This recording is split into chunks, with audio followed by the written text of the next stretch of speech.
के शॉट में हम एक आदमी और उसके दो साथियों को देखते हैं जो एक साथ एक मॉल में चोरी कर रहे होते हैं। बताओ लड़की, एक आलू ने एक टमाटर से क्या बोला? मुझे नहीं पता। कुछ भी नहीं, सब्जियां बात थोड़ी करती है। तुम क्यों हंस रही हो? चुपचाप अब सारा का सारा पैसा इस कार्ड में डाल दो। लेकिन तभी उस मॉल में एक आदमी मस्त हेडफोन पहन के गाने सुनते सुनते अंदर आता है। ओ हीरो, दिखाई नहीं देता क्या यहाँ चोरी हो रही है? ओ हेलो, अबे ये पटाखा कितने का है भैया? मैं कौन से एंगल से तुम्हें दुकान वाला लगता हूँ? एंड तभी आदमी इसके मुंह पे पटाखा फोड़ देता है एंड एक जोर की लात इस आदमी को मारता है जिससे इसकी गन गिर जाती है एंड ये कॉफी मशीन में जाके लड़ जाता है एंड ये आदमी इसके मुंह पे ही जलती कॉफी मशीन को ऑन कर देता है। इसके बाद इसके बाकी के दो साथी भी इसके ऊपर अटैक करते हैं, लेकिन तभी इसका एक साथी जेट आके एक आदमी को पकड़ लेता है एंड तीसरे वाले की ये खुद बैंड बजा देता है एंड इसका नाम स्पाइक होता है एंड ये हमारी एनिमे का मेन कैरेक्टर है। लेकिन तभी अचानक से इनकी स्क्वाड का चौथा मेंबर आ जाता है जो एक बूढ़ी औरत को पकड़ लेता है। ओए जेट। हाँ स्पाइक, तुमने तो कहा था 3 ही लोग हैं। मैं भी एक इंसान हूँ स्पाइक, इंसान से तो गलती होती है। चुप रहो तुम दोनों, अब चुपचाप अपनी गन फेंक दो वरना इस बूढ़ी औरत को मैं मार डालूंगा। चुप है, चोरी करते वक्त कोई टॉयलेट जाता है? जेट तो अपनी गन फेंक देता है लेकिन स्पाइक अपनी गन नहीं फेंकता है, वो इस चोर की तरफ अपनी गन को तान देता है। तुम्हें समझ में नहीं आता क्या? चुपचाप अपनी गन को फेंक दो वरना मैं मार डालूंगा इस बुढ़िया को।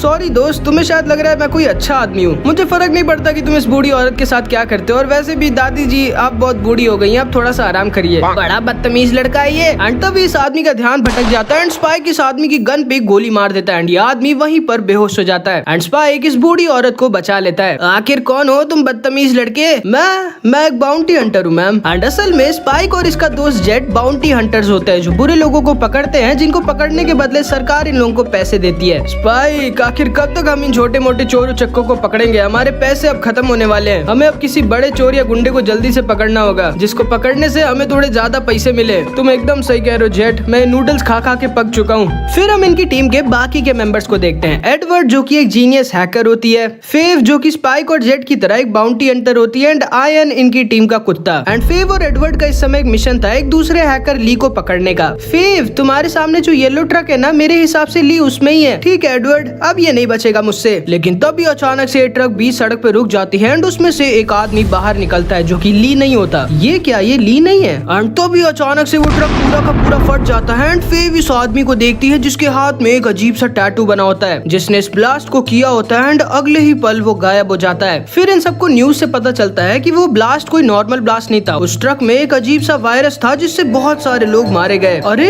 ये तो वही ट्रक है जिसका मैं पीछा कर रही थी। एक मिनट, तुम उस ट्रक के पास थी? हाँ ये वही ट्रक है, ये मेरे सामने ही फटा था। हाँ? तुम लोग मुझसे क्यों डर रहे हो? मेरे ऊपर कोई वायरस नहीं है, मैं तो अपनी शिप के अंदर थी। एंड तभी इन लोगों को पता चलता है कि गवर्नमेंट ने इस आदमी के ऊपर 200 करोड़ की बाउंटी लगा दी होती है। 200 करोड़? अब तो हमें इसे पकड़ना ही होगा। इस आदमी ने ली सैमसंग नाम के एक हैकर के क्रेडिट कार्ड को यूज किया था, इसका मतलब है कि वो दोनों साथ में काम कर रहे हैं। हमने अगर किसी एक को भी पकड़ लिया तो हम दूसरे को आराम से पकड़ सकते हैं। तुम्हें याद है फेव कि वो आदमी कैसा दिखता था? हाँ मुझे उसका चेहरा याद है। लो फेव, तुम उसकी ड्राइंग बनाओ फिर हम सब समझ जाएंगे कि वो कैसा दिखता था। A few moments later. ये रहा, बिल्कुल ऐसा ही दिखता था वो।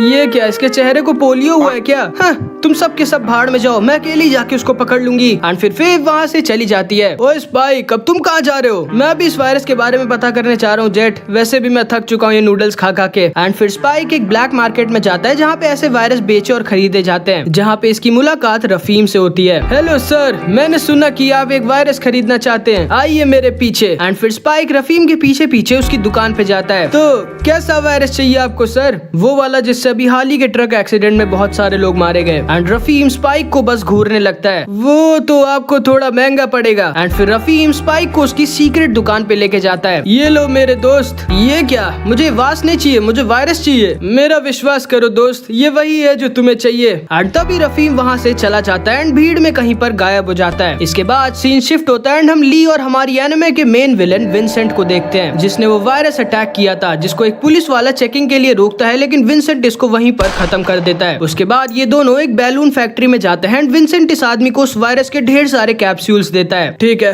काम हो जाएगा, लेकिन मेरे पैसे? ये लो। ये तो आधे हैं, बाकी तुम्हें पार्टी के बाद मिलेंगे। ठीक है। वैसे विंसेंट, इस पार्टी के बाद क्या होगा? तबाही। एंड इधर हम एडवर्ड और फेव को देखते हैं। डाटा और उस टैटू के हिसाब से तो ये है वो आदमी, विंसेंट वोलाजू। हाँ, ये तो मार्स आर्मी से था, लेकिन ये क्या, ये तो 2 साल पहले ही मर चुका है। ओ, मुझे कुछ समझ नहीं आ रहा। फेव, ली ने अभी अभी अपना फिर से क्रेडिट कार्ड यूज किया। कहाँ पे? एंड फेव तुरंत ही ली की तरफ भागती है एंड स्पाइक वापस शिप पर उस वेस को लेके आ जाता है। कुछ पता चला क्या एडवर्ड? मेरी डेटा के हिसाब से तो उस आदमी का नाम विंसेंट वोलाजू था जो मार्स आर्मी में था, लेकिन वो 2 साल पहले ही मर चुका है। ओ अच्छा, तुम्हें कुछ पता चला क्या स्पाइक? नहीं, मुझे बस ये वास मिला है। तुम्हें कुछ पता चला क्या? हाँ, मुझे सीरियस मेडिकल नाम की एक कंपनी के बारे में पता चला जिन्होंने अपने उस मिसिंग ट्रक को रिपोर्ट नहीं किया जो विंसेंट के पास था, जो उस दिन फटा था। जरूर से कुछ गड़बड़ है। एंड तब एडवर्ड उस वेस में घुस जाती है। ये क्या, मुझे कुछ मिला? एंड उस वेस में उस वायरस का एक कैप्सूल था। एंड फिर इधर हम ली को देखते हैं जो मस्त एक गेम खेल रहा होता है, लेकिन तभी फेव उसे आके पीछे से घेर लेती है। अब चलो मेरे साथ ली, अगर तुम मरना नहीं चाहते। इतनी आसानी से नहीं। एंड तभी ली उस गेम मॉल की लाइट्स को हैक कर ब्लास्ट कर देता है एंड वहाँ से भाग जाता है। एंड फेव के हाथ ली की सिर्फ एक टोपी लगती है। फिर हम देखते हैं स्पाइक एक क्लीनिंग ट्रक चोरी करके सीरियस मेडिकल जाता है, जहाँ पे हम एक दूसरी लड़की इलेक्ट्रा को देखते हैं जो सीरियस मेडिकल के हेड से बात कर रही होती है। तो तुम श्योर हो इलेक्ट्रा कि उस ब्लास्ट के पीछे विंसेंट ही था? यस सर, हम श्योर हैं। तो इसका मतलब है कि उस एक्सपेरिमेंट में विंसेंट अकेला ऐसा बचा था जो उस वायरस के वैक्सीन को झेल पाया था। एंड असल में 3 साल पहले मार्स की गवर्नमेंट और इस सीरियस मेडिकल ने साथ में मिलकर एक बहुत ही खतरनाक D2 वायरस बनाया था, जिसकी वैक्सीन उन्होंने जबरदस्ती कई सोल्जर्स के ऊपर टेस्ट की थी, लेकिन सारे के सारे सोल्जर्स मारे गए थे सिवाय विंसेंट के, जो अकेला उस वैक्सीन को झेल पाया था और जिंदा बच गया था। उसकी बॉडी ने D2 वायरस के एंटीबॉडीज बना ली थी, लेकिन वो अपनी याददाश्त पूरी तरह से खो चुका है एंड अब बस इस दुनिया को तबाह करना चाहता है, जो कुछ भी इस दुनिया ने उसके साथ किया है उसके बदले। एंड विंसेंट अब खुद D2 वायरस का यूज कर रहा है, जिसका विंसेंट पर कोई असर नहीं होता। एंड स्पाइक भी चुपचाप इनकी सारी बातें सुन रहा होता है, लेकिन तभी बगल से इलेक्ट्रा निकलती है एंड पता नहीं कैसे इलेक्ट्रा स्पाइक को पकड़ लेती है। तुम्हें कैसे पता चला कि मैं क्लीनिंग वाला नहीं हूँ? इस जगह की सफाई अभी सुबह सुबह ही हुई थी। कौन हो तुम? मैं तो तुम्हारा एक आशिक को जाने मन। एंड तो भी स्पाइक नीचे गिरे वाइपर का यूज करता है एंड वहाँ से भागने लगता है। ये सारे सिक्योरिटी वाले भी इसे पकड़ने की कोशिश करते हैं, लेकिन ये किसी तरह वहाँ से भाग जाता है। एंड फिर स्पाइक वापस आ जाता है और इन सारे लोगों को इस D2 वायरस के बारे में बता देता है, जो कि बहुत ही ज्यादा खतरनाक है, जो कुछ ही सेकंड में एक इंसान को खत्म कर देता है। एंड सिर्फ विंसेंट ही एक ऐसा है जिसके ऊपर इस वायरस का कुछ असर नहीं होता। एंड विंसेंट इस वायरस से पूरी दुनिया को खत्म कर सकता है। तो हमें इसे रोकना चाहिए या फिर यहाँ से भागना चाहिए स्पाइक? मैं भी भागना चाहता हूँ जेट, लेकिन उसे पकड़ने के 200 करोड़ मिल रहे हैं, इसीलिए मैं तो नहीं भाग सकता। और हाँ, एक बहुत ही खूबसूरत लड़की है जिससे मुझे दोबारा मिलने का मन है। जेट, स्पाइक, तुमने एक टोपी देखी क्या जो मैं उस लड़की ली की लेके आई थी? नहीं, मैंने तो नहीं देखी। आगे इधर हम एडवर्ड और आयन को देखते हैं जो ली की टोपी की स्मेल को सूंघते सूंघते ली को ढूंढ लेते हैं। एंड एडवर्ड तुरंत ही फेव को फोन मिला देती है। फेव, मैंने ली को ढूंढ लिया। बहुत अच्छे एडवर्ड, तुम मुझे अपनी लोकेशन भेजो, मैं 1 सेकंड में आ रही हूँ, और तुम कहीं पर जाना मत। Okay okay. एंड एडवर्ड फेव को ली की लोकेशन भेज देती है, लेकिन तभी उसे कुछ बच्चे दिखते हैं जो हैलोवीन मना रहे होते हैं। एंड एडवर्ड और आयन इन बच्चों के पीछे निकल जाते हैं। एंड इधर हम ली और विंसेंट को देखते हैं। सर, मैं सब कुछ चेक कर आ गया हूँ, सब कुछ हमारे प्लान के मुताबिक हो रहा है। अब हमें हमारे इस गेम में कोई नहीं हरा सकता।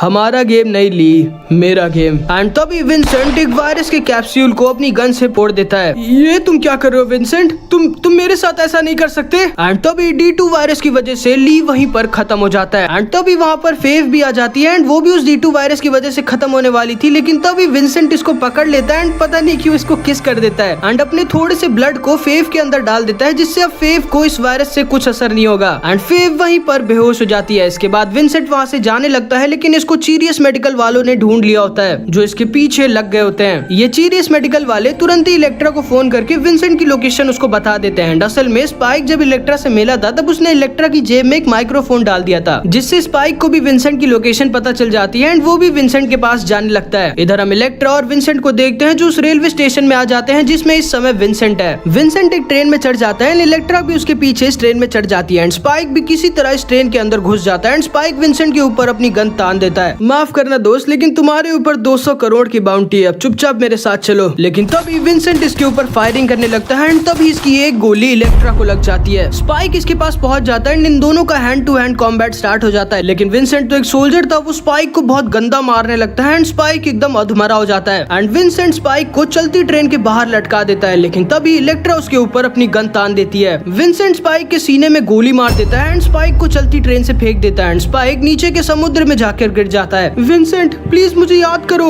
एंड तभी विंसेंट D2 वायरस के एक बॉम्ब को फोड़ देता है, वहाँ से गायब हो जाता है एंड उस D2 वायरस की वजह से ट्रेन के सारे पैसेंजर्स खत्म हो जाते हैं। लेकिन हैरानी की बात बात ये होती है कि इलेक्ट्रा को भी उस वायरस से कुछ नहीं होता, क्योंकि पता नहीं कैसे इसके ब्लड में भी विंसेंट की तरह D2 वायरस की एंटीबॉडीज थी। फिर इसके बाद हम स्पाइक को देखते हैं जिसको एक आदमी ने बचा लिया होता है। थैंक यू अंकल मुझे बचाने के लिए। तुम्हारे थैंक यू का मैं अचार डालूंगा क्या? चुपचाप मुझे 2 लाख रुपए दो। यार इससे अच्छा तो ना ही बचाते।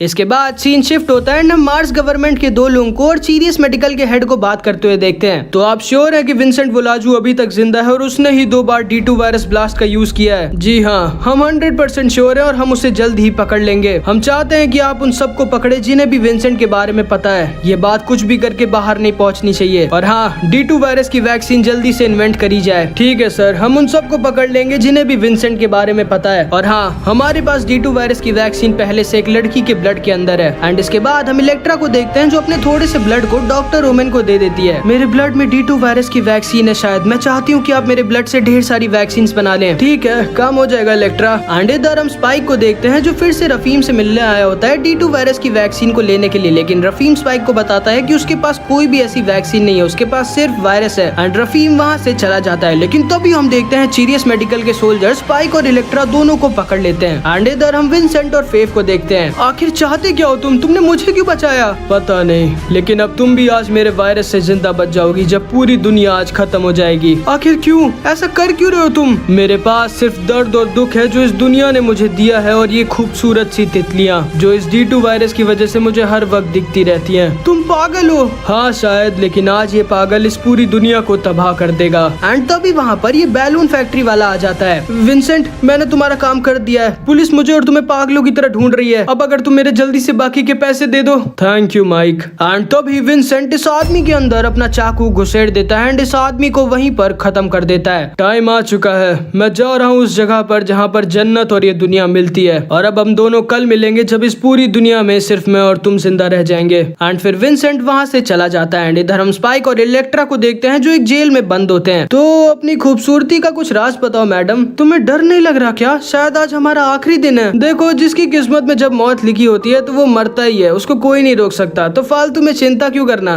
वैसे तुम विंसेंट को जानती थी ना? हाँ, मैं और विंसेंट एक साथ मार्स आर्मी में थे और हम दोनों एक दूसरे से बहुत प्यार करते थे, लेकिन एक दिन अचानक से विंसेंट गायब हो गया और फिर थोड़े दिनों बाद मुझे पता चला कि विंसेंट एक वॉर में मारा गया, जो कि झूठ था। असलियत में मार्स गवर्नमेंट और सीरियस मेडिकल ने साथ में मिलकर उसके ऊपर D2 वायरस का एक्सपेरिमेंट किया था, जिससे वो अपनी सारी मेमोरीज भूल गया और उसके दिमाग में सिर्फ दुख और दर्द के अलावा कुछ भी नहीं है, और इसीलिए वो उसी D2 वायरस से पूरी दुनिया को खत्म करके अपना बदला लेना चाहता है। हाँ, तुम एकदम सही कह रहे हो स्पाइक सीगल, प्लीज मेरी मदद करो। ठीक है, लेकिन उसके बदले तुम्हें मेरे साथ डेट पे चलना होगा। ठीक है, अब तो मैं नहीं मर सकता। एंड थोड़ी देर बाद वहाँ पे कुछ सोल्जर्स और साइंटिस्ट आते हैं जिनको ये दोनों पकड़ लेते हैं एंड उस जेल से भाग जाते हैं। इधर हम गवर्नमेंट और सीरियस मेडिकल वालों को देखते हैं जिनको विंसेंट ने फोन कर बता दिया होता है कि वो D2 वायरस को पानी के रास्ते सबके पास पहुंचाएगा। एंड इनके सारे सोल्जर्स वाटर टनल के पास पहुंच जाते हैं, लेकिन ये तो विंसेंट की एक चाल थी। वो तो असलियत में इस हैलोवीन पार्टी का फायदा उठा के सारे लोगों को इस वायरस से खत्म करने वाला था। स्पाइक और इलेक्ट्रा तुरंत ही इस डॉक्टर रोमन के पास जाते हैं जिसने इलेक्ट्रा के ब्लड से थोड़ी बहुत वैक्सीन बना दी थी। एंड ये दोनों उन वैक्सीन को लेके जेट के पास आ जाते हैं। एंड इधर हम फेव को देखते हैं जो विंसेंट के ही चाकू से खुद को किसी तरह आजाद कर देती है। एंड वो इन सबको विंसेंट का प्लान बता देती है कि आज विंसेंट हैलोवीन की पार्टी में अपने वायरस को लीक करने वाला है, जिससे पूरे मार्स के लोग मारे जाएंगे। एंड वो खुद अभी पता नहीं कहाँ किसी ऐसी जगह पर है जहाँ पर ये दुनिया और जन्नत मिलती है। ध्यान से सुनो फेव और जेट, मेरे पास एक प्लान है। फेव, तुम तुरंत ही वाटर कंट्रोल सेंटर जाओ और इस शहर के ऊपर बारिश करवा दो, और जेट तुम कहीं से 20-30 प्लेन का जुगाड़ करो और हैलोवीन पार्टी की जगह पर उस वैक्सीन को रेन के साथ स्प्रे करवा दो। और तुम कहाँ जा रहे हो स्पाइक? विंसेंट से मिलने। लेकिन स्पाइक फोन को काट देता है। एंड तभी इसकी स्पेसशिप के पीछे मार्स गवर्नमेंट की 2 शिप्स लग जाती हैं, जिनसे किसी तरह पीछा छुड़ाता है और एक टैक्सी से उस हैलोवीन पार्टी की जगह पर पहुंच जाता है जहाँ पे इस समय विंसेंट था। स्पाइक समझ चुका होता है कि विंसेंट इस समय मार्स के सबसे ऊंचे टावर के ऊपर होगा जो आसमान को छूता है, क्योंकि उसने फेव से कहा था कि वो उस जगह पर होगा जहाँ पर ये दुनिया और जन्नत मिलते हैं। हैलोवीन पार्टी स्टार्ट हो जाती है और हम इस बड़े से पंपकिन बैलून को देखते हैं जिसके अंदर विंसेंट का सारा D2 वायरस भरा हुआ है। एंड इधर हम स्पाइक को देखते हैं जो उस टावर के ऊपर आ जाता है। एंड स्पाइक को बिल्कुल सही लगा होता है, विंसेंट यहीं ऊपर था। एंड इन दोनों की फाइट स्टार्ट हो जाती है। एंड स्पाइक अपनी पिछली हार का बदला लेने आया था। इधर हम फेव को देखते हैं जो मार्स वेदर कंट्रोल सेंटर पहुंच जाती है एंड हैलोवीन पार्टी वाली जगह पर बारिश करवा देती है। एंड इधर हम स्पाइक और विंसेंट को देखते हैं जिनके बीच बहुत ही भयानक फाइट होती है, लेकिन विंसेंट तो एक फॉर्मर सोल्जर था और वो स्पाइक से ज्यादा फास्ट और स्ट्रॉन्ग होता है, इसीलिए वो इस बार भी स्पाइक को हरा देता है। तुम्हें समझ में नहीं आता क्या?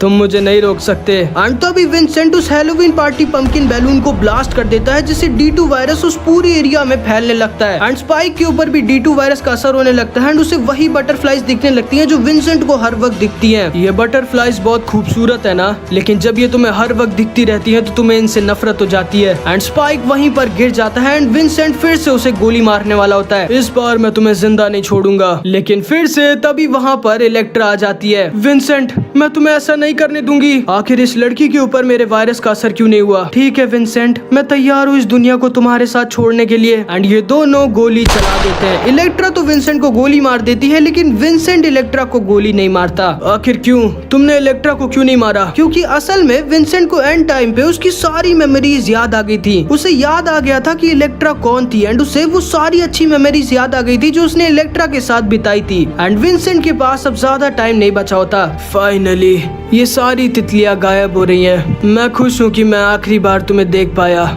इलेक्ट्रा। एंड विंसेंट वहीं पर खत्म हो जाता है। एंड जेट और बाकी के प्लेन्स उस पूरे एरिया में वैक्सीन को स्प्रे कर देते हैं, जिससे स्पाइक और सारे लोग उस D2 वायरस से बच जाते हैं। एंड भले ही स्पाइक को 200 करोड़ नहीं मिलते, लेकिन फिर भी वो खुश होता है कि उसने इतने सारे लोगों को बचा लिया। एंड यहाँ पर हमारी एनिमे स्टोरी खत्म हो जाती है।